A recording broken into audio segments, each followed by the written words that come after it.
swimming for Dorothy's extension. So let me just go and find one of the phones.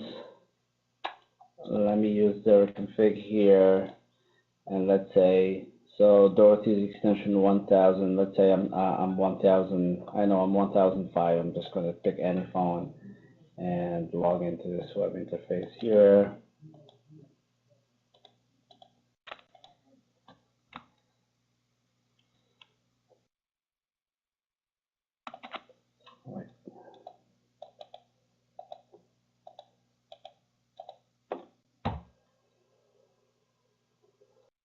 Right. All right, I'm pretty sure I'm on the same network. Let me just see where we can set that.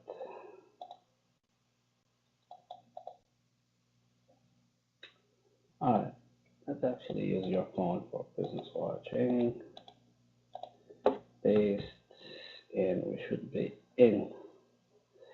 There you go. So let's say now the opposite. Dorothy wants to monitor my extension, which is 1005. So we can just go to programmable keys settings, programmable keys, and we choose one of the VPKs, the virtual keys.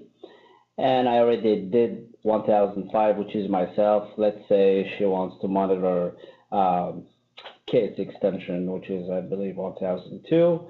So we choose the status, we choose the mode as Presence Watcher, and we've always supported this feature on phones in case you want to use the phone with a third-party PBX that supports Presence Watcher before this firmware. We've never supported the Presence Watcher before this firmware on the UCM. So description, I can just say Kate, and then the value is 1002.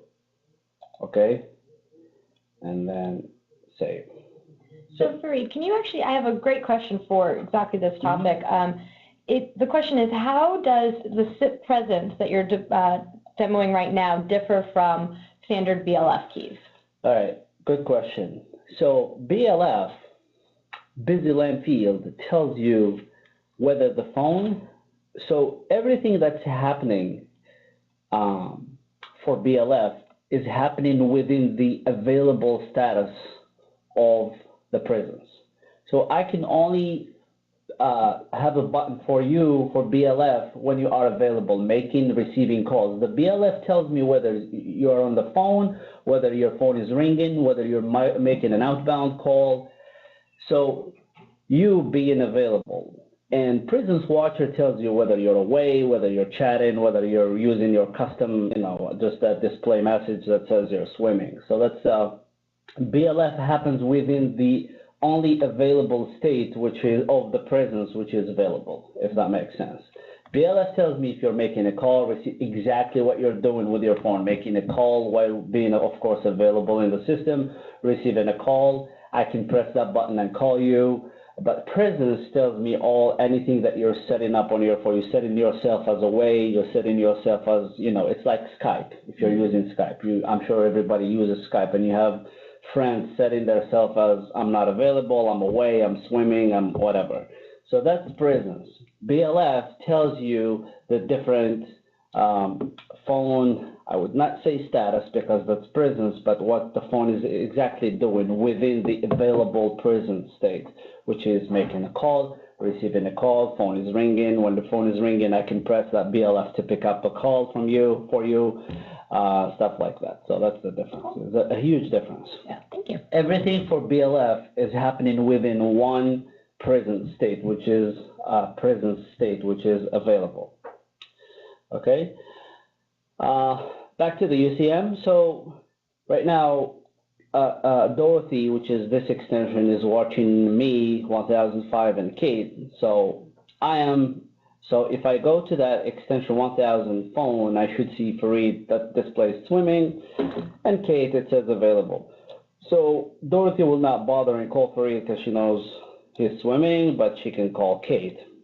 So how can Kate change her status from available to swimming or away? So Kate would need to know that the extension, the feature code for that, I used star 84, I'm not sure. Let me just find out the feature codes. And let's go to feature is new. This is wake up. Should be somewhere here. Feature maps.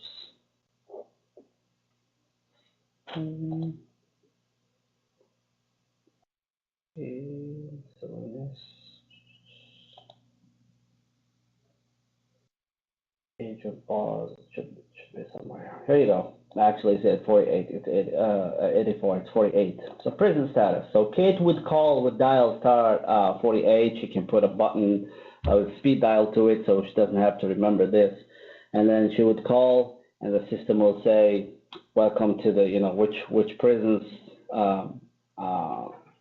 status do you want to put your cell phone?" And it would say, press 1 for available, press 2 for unavailable, press 3 for the custom one, press 4 for away, press 5 for chat, for example, in a better order, obviously. And then Kate would choose away, and then Dorothy's button for Kate will say that Kate is away.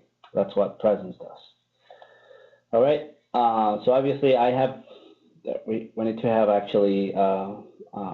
There's no way we can show this on the web interface because you can set it up as I just showed you, but you can see where it displays the status on the actual phone LCD screen. All right, so that's one of the main features that were implemented. Let's just navigate through the menu and see what's new. Obviously, you will notice that some menus were integrated or rearranged in a different order than it used to be. Like Xero Config used to have its own menu, now it's integrated. It's moved into the value-added features. Let's take an example of music on hold. I see some changes. Call queue music on hold. So as you can see, I have a hard time finding things myself because this is new to me as well. So music on hold, you can see that you don't have to go to a different menu to record one. You can just record it here, and it will tell you which extension you want to record from, and you call it. You can download that music on hold if you need it. You can upload one, and then same thing for same as before. I mean, for other menus.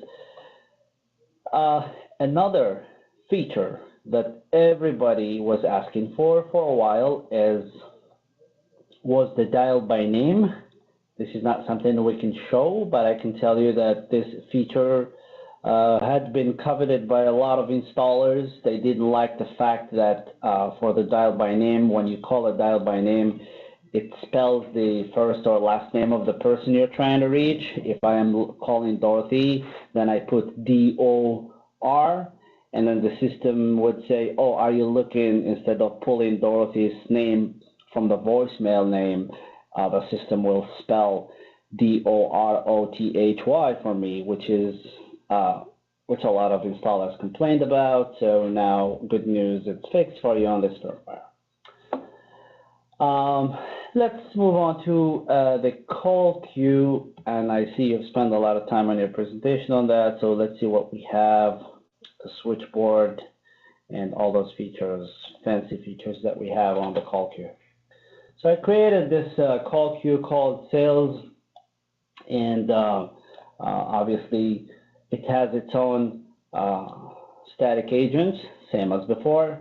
So agents, I put 2 static agents that don't need to log in. They are there all the time. And then, of course, you can have other agents log into this call queue. So same thing as before for the basic features. You can play a pre-recorded message every 60 seconds that says, your call is important to us, please wait in line. Someone will be with you to assist you shortly, or you can opt out of the call queue by pressing 1. And then you've got the virtual queue. This is where you can set the system to call back the caller. So you can say, trigger the callback after a certain timeout that you set here. You see that when you select this option, you can just say after 120 seconds, then you can just offer a callback or you can say it is triggered by the caller pressing 2. So you will put this in your recording saying, your call is important to us, whatever you want to say there, and then you can just say press 2 to opt out of the call queue, and the system will call you back. And we enabled positioning, meaning you can tell the caller their position in the queue, and then same thing for it. So the CTI. So if you remember, Dorothy mentioned that the chairman, I can elect a chairman, which could be Kate, and then because I am the super admin, I can elect the chairman of this call queue, which is someone with some administrative privileges and permissions. So the CTI, computer telephony integration, we talked about this. This is a new software that we are actually developing right now. It will allow you to log into the UCM without a web interface. You're not logging into the web interface, but you have a visual on everything that's happening on the UCM. You can originate calls. You can it's going to be very, very useful for call queue chairmen. Let's call them that way. So managers of call queues, managers of sales. So they will have a visual on how many calls were taken, abandoned, and completed by their agents. They will have a summary of that, per day, per week, per month, per year. Obviously, we will have the option to email you those reports. I put in this feature request myself. So you get to elect a chairman with more privilege so they can have access to that dashboard through the CTI, through that application that connects to the UCM. You've got your admins right here. I'm sorry, your agents. So let's go back. Let's go back there and check the switchboard. Here's your call queue statistics. So it shows you can filter. As you can see, I was doing some tests this morning. We can see them on the switchboard. I just, extension, how many calls were abundant. I actually reset everything. Talk time, it will tell you over a period of time how many calls were answered, abundant, and the talk time and the current status of this agent. So Dorothy is static, she's logged in all the time, and if there are any dynamic agents that log in, you will see their status here. Okay, that's about it for the call queue. Like I mentioned, the rest of the features are not something we can demo. It's system calling you back after you blind transfer. It just happens. I believe there might be a new feature code to just either enable it or disable it. System calls you, you receive a call, I want to transfer it to Dorothy. I'm assuming you have to have the option, whether if Dorothy doesn't answer, do I want the system to call me back? Or do I want to leave it to, after the ring timeout, to go to Dorothy's voicemail? That should be in there, most likely, those feature codes. Okay. I believe I covered everything as far as the new features. Yeah, definitely. And if there are any questions, we will be more than happy to go over them. Yeah, absolutely. And just as a reminder for everyone in the video talk right now, we will have a training webinar on this next week. I'll send out an email following this webinar so that everyone can sign up if they're interested. And that way, we'll go further into a lot of these features. So today is a good way to introduce you to the features, and then next week we'll be able to dive further into them and give more of a kind of technical background on them. So let's get started with the question and answer session. So as a reminder, please submit your questions using the chat feature, and we'll answer your questions live. We will not be using the raise hand feature at this time, so please head over to the little chat tab and you can submit your questions there. So let's start from the top. So Fareed, this is for you. Is the new interface HTML5, and will it fix the clearing of the cache issue that some of the old interface occasionally had? I don't think, to be honest, I don't know if it's HTML5. We can certainly find out from the people that developed it. Cache issues in I don't know what cache issues they're talking about. I have never had any cache issues with the browsers I have used so far, but we can certainly find out from the developers if it's HTML5. Yeah, we can follow up with you, David, on that. All right, next question. Will we have day and night feature BLF status lamps available, or day and night BLF status?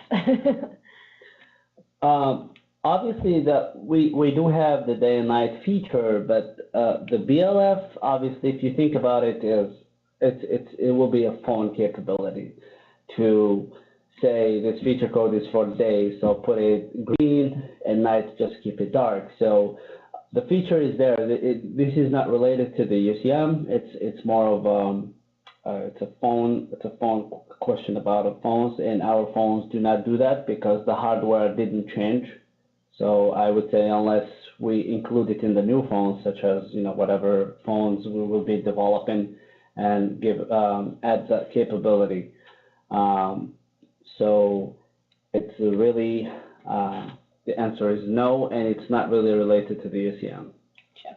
All righty.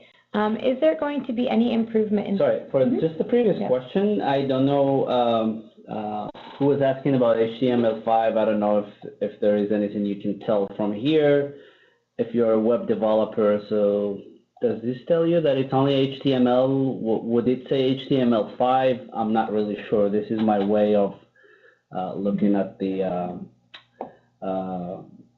web pages, but it says HTML. Now I don't know if the HTML5 says actually HTML5 in the doc type. So, but clearly from what I see, it says HTML. There should be a difference. I'm not a web developer. I have very basic HTML knowledge, but from what I see, it only says like HTML. Gotcha. Awesome. Thank you. All right. The next question is, will there be any improvement in multiple inbound mode, such as additional modes versus just the default of mode 1? There is nothing mentioned for that. So far, we only have one mode, 2 modes actually. So I don't see. We can certainly check right now. Yeah, it's still default mode and mode 1. Yeah. Also, just to let everyone know, we will be just focusing on UCM questions. So if your question is not related to the UCM, unfortunately, we won't be covering it just for sake of staying on topic and also time. Alrighty, so let's see. Next question that we'll get down to. Just a moment here. Alrighty. So the next question. It seems like the presence watcher and BLF functions would require a lot of VPKs in particular for a receptionist. Yes, if you do have a receptionist that needs to track a lot of these, yeah, I mean, that's just the fact of the matter. You need a button for each person, and that's independent from BLF. So if I want to watch Dorothy's extension to see whether she's receiving calls and stuff, that's BLF. If moreover I want to see whether she's, chatting or swimming or she's away, that's another BLF for presence watching. It's two different dialogues to the UCM. And on that note, can the presence watcher be set to allow you to pick up calls, speed dial transfer, similar to the way BLF keys can do that now? That's just BLF. What's the purpose of having presence watcher and do that? Yep. So 2 separate ones. Alrighty. I understand they probably want to save on MPKs, but that's unfortunately not doable. Yep. And this actually is a feature that we have had a lot of requests for. If you use things like Microsoft Lync when that was around, that presence was a very, very main feature there, and it was a pretty popularly used feature. So something we could integrate into the UCM and give you guys a feature for free. If you don't want to use it, no need. But of course, for those of you who've been looking for it now, you'll be getting it very shortly. Alrighty, so the next question, is there a way to assign different MOH to different call queues? Absolutely, yeah. Great. Yeah, and yes. Also, is there streaming for MOH? No. No. We just checked the enhancements on MOH, and I didn't see that. I was actually looking for it, but it's not there. Let's see. And just in, and if there's any of these features that we don't have now, we'll jot them down and definitely share them with the developers for future review. All right, next question here. Can we set up different user access levels within the system admin tool for the UCM? Can we set up different user access levels in the system admin tool? Okay, yes, there is a custom, it's actually available even on the current firmware where you can, you have the admin, super admin, you have user, and then if you want other users to be kind of in between, they can have more than a user but less than the admin, you can assign those privileges to them. Great. Alrighty, and then the next question, is there any improvements on the CRM integration? I just displayed it there. There isn't, it's still Sugar CRM and Salesforce, which are the main ones, yeah. And down the road, I'm sure, as we keep going, we'll definitely pass that on to possibly enhance the CRM features further.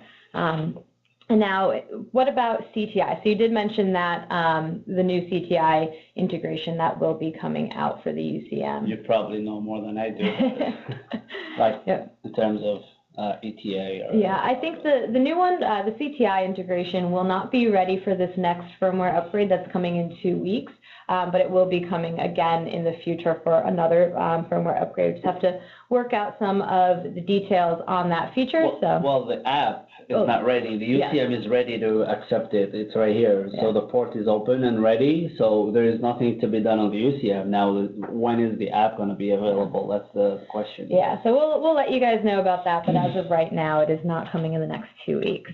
Let's see.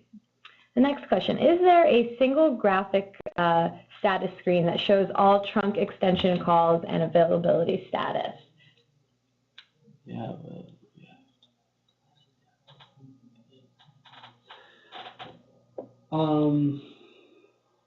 Anything you have is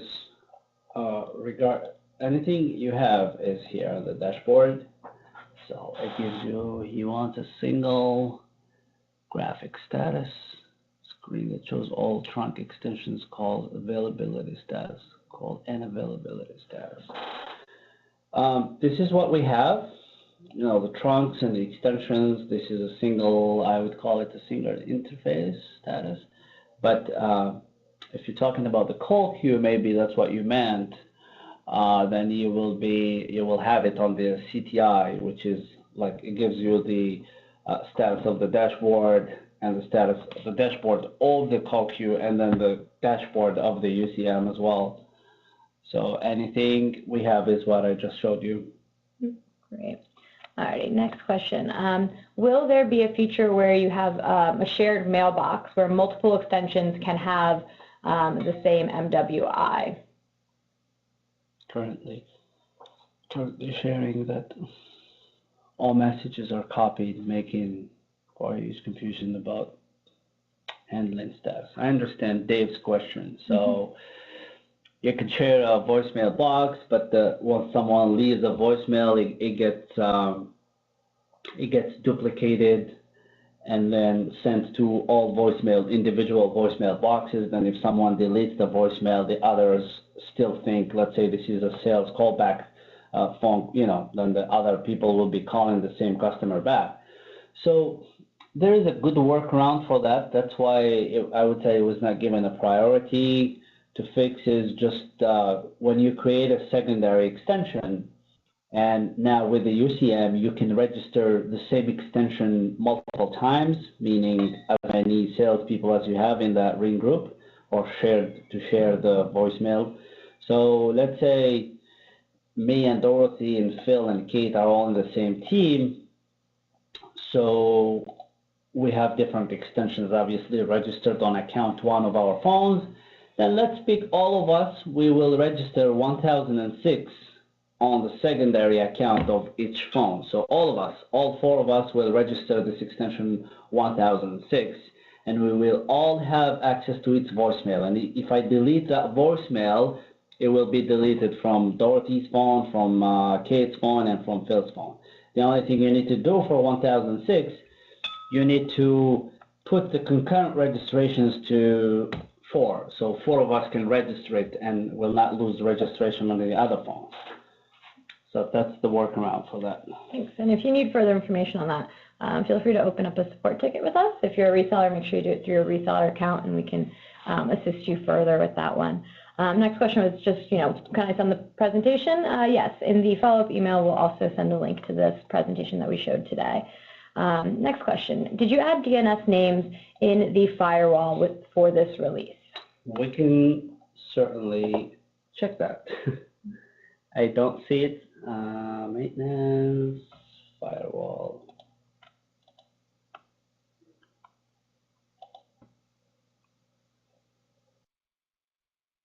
Dynamic defense.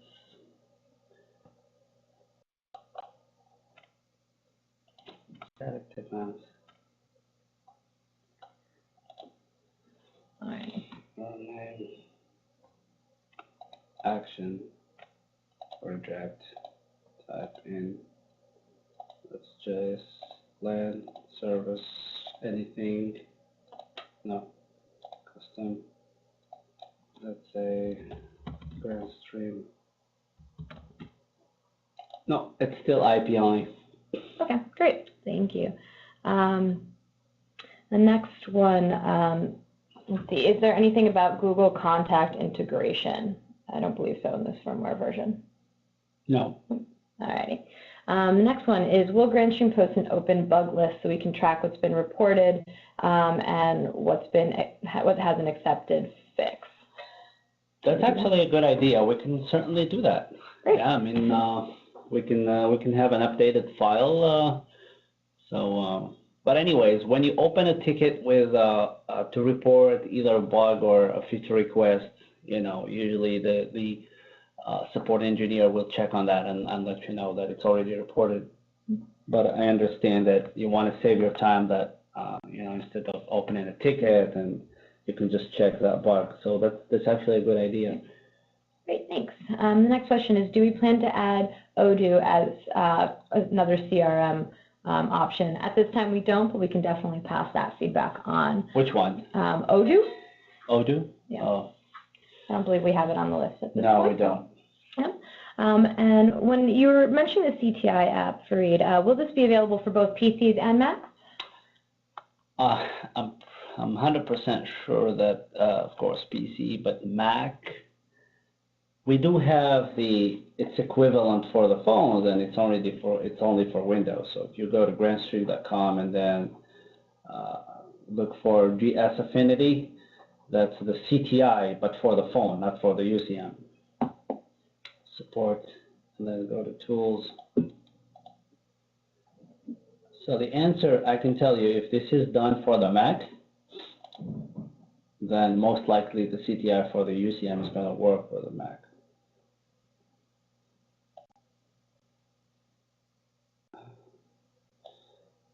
No. Does not say anything about. No. Well, we can always follow up. It's only Windows, I yeah. guess, for PC. Okay, great. Let's see. Is there a plan to have a panel like what Switchbox of Digium in the UCM? Are you familiar with that panel? CTI is going to do that. It will allow you to drag and drop calls, reroute them from the web interface, originate calls and stuff. That's what the CTI is about. Great. Now the next question, is there an option to select which options a user can see when they log in? So this was kind of going back on those different admin levels that you can set for access within the UCM. Can you also customize what that user can actually see when they log in? Yeah, that's what, so if you go, we actually have it on the current firmware. Let me just find it here, PBX settings. Yeah, I mean, of course we can customize. When I said in the middle, I just didn't go into details. User management. So let's say, see, like everybody, Dorothy, well, it's called consumer by asterisk, but it's just user. 1002 is user, 1003 is user. There is the super admin, and then you can create an admin. Now, custom privilege. This is your question. So let me create a custom privilege for, I'll just call it test for this test of, and then this is what this person can do. Custom privilege, there is a status of the UCM, and he can check the conferences. He can, check the CDR API. So I give all these 3 privileges for this custom name called test. Okay, I save this. Now I go ahead and create a new user for Dorothy. So this is new user. Dorothy is no longer logging as her extension 1000. She's just going to be logging as as Dorothy, or whatever I put here, Dorothy123. That's the username. Password, I'll put password. Okay, and then Dorothy is not going to be an admin. She's going to be the custom privilege test that I just created for her. She can check the status of the UCM, and then did I save this? So she knows already, and I know already ahead of time what she's going to have access to. Great. All right. Weak password, maybe, yes. All right, let me save these changes. Too frequent, let's give it 15 seconds. So we will log out as admin and log back in as Dorothy, and I can tell you what to expect. So Dorothy will be able to see whatever I just assigned to her. CDR API, status of the UCM, and yeah. Any other questions? Yes. And let me actually finish with this just Okay. to show. Yeah, we've got a few more, so we'll wrap up shortly. We'll finish up with the last questions that we have submitted here, and then we'll wrap up. So as a reminder for those of you who would like even further details on the new features, we'll have a training webinar on this next week, so please do attend that so we can get into some of the technical aspects of this, and today we'll stay a little bit more high level as an introduction to the new firmware. Yeah, and here is the customized interface for Dorothy. She has access to the status, to the dashboard, call features, which is only conference. I only assigned her conference. And then for maintenance tab, she only has access to CTRs. Okay. All right, the next question. Is email to voicemail erase on send now on a per extension basis? It's for the whole system. Great. All righty. So for the question regarding the legacy page feature to disable sending a page notification to the extension originating the page within the same page group extension, I don't believe this is done yet, but we, when we look at requests, we do also have to look into how many of the similar requests we receive and the kind of the priority of these requests. So we'll keep it in mind and send it to the developers, but unfortunately we can't change absolutely everything, and it all is dependent on priority and demand. Next question. Can voicemail be auto-deleted after 90 days? After 90 days, you can certainly set the cleaner to delete after 90 days and then just set a reasonable threshold, and there is a cleaner that cleans everything if you want, but you can just select voicemail and say clean after every 90 days. Great, thanks. Another question on the presence. Does changing your presence status require enduring the IVR, or can you actually change your presence through CTI? You can change it from CTI when it's available, yeah. Great, thanks. Oh, he's talking about the CTI of the phone, yes, Yeah. certainly, yeah. Okay, and for the question in regards to the zero config with the existing phones, we're not going to cover that here. It's a little more specific, so please do open a support ticket for that, and our engineers can help you through the help desk. Let's see. At this time, are there CRM plans to integrate with ConnectWise? I don't believe so. I don't think you've heard of, nope, but we will definitely pass that on. Okay, all right. Okay, so the next question we have is there a way to create a custom template for any SIP device or edit, modify an existing one? So I think this one's a little more technical. So how are templates updated in the UCM when there's a new release? I don't know if we have a quick way to answer that. Just don't want to get too in the weeds with some of these questions here. We apologize, guys, but it's about an hour now. I know some of you want to get on with your day. So that one perhaps is better suited for a help desk ticket. Yeah, we can answer it and make it the last one, because that's not the purpose of this. This is to introduce you to the new web interface. Sure, so we'll get back. But what was it about the... The question is, let's see, is there a way to create a custom template for any SIP device or edit, modify an existing one? And how are the templates updated within the UCM? So, yeah, these are covered in the courses. Okay. And the Grandstream trainings. Yeah, so sorry guys, we just want to make sure we're sticking to the topic here. Alrighty. So the next question, could we expect more granularity for customer user privileges or custom user privileges? We can take feature requests, but yeah. Definitely, and always, you know, if you have feature requests, feel free to submit it through the help desk. All of our engineers log these through a system, so that's how we're able to see, you know, the priority and the popularity of feature requests, and that way we can choose when to install it or get it going. Alrighty, next question. Can the lead developer attend some of these sessions to hear things directly? So our lead developer is 12 hours ahead of our US time, so unfortunately I don't believe that will happen. That's why we have our wonderful engineering staff to kind of help as a liaison. Can tell you that lead developer is incredibly busy, so what we do is, you know, try to be a face for the company and help pass on the feature requests and any kind of information we get from our users. All right. For the firmware release, we're looking to release it by the end of June. We will, of course, send an email to everyone as soon as that is released, so you guys will know when it's available. Alrighty. Alrighty. We have something for GS-Wave, so I'm sorry we're not going to answer that question live here, as it's not related to the UCM directly. Let's see. And the last question. The cleaner of the voicemail only works when the system is full and not for each mailbox. Is this something that has been changed? No, that's on the system. Okay, great. So I'm sorry for any of those questions that were a little too technical for today's topic. Please do remember there is a training webinar next week, and we also do encourage as many of you as possible to attend our in-person trainings. That's when you can really get in the weeds with some of these specific features and custom things that you can do within the UCM. Also, feel free to always open a support ticket with our